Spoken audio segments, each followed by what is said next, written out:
In this parable, we also find a little hint of the plan for giving.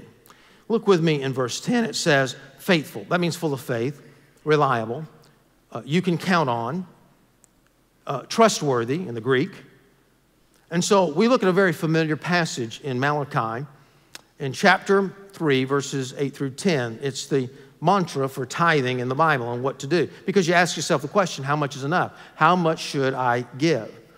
Well, in the background here, the sins of Malachi were ingratitude, ignoring God's command, giving God the leftovers. And here's what God says to him. He says, will a man rob God?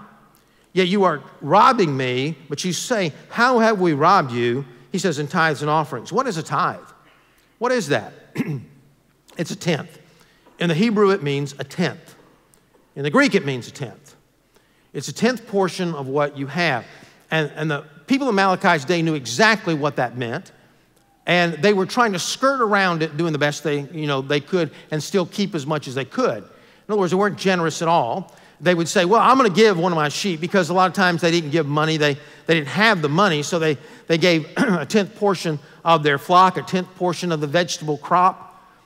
And they always gave the first fruits of it, and they would come along and say, well, I'm supposed to give the best sheep, but I need the best sheep. I want the best sheep. Man, the wool's just great. But this sheep right here, man, is just diseased. The wool's no good. I can't use it. God can use it. I mean, after all, this is a burnt offering anyway.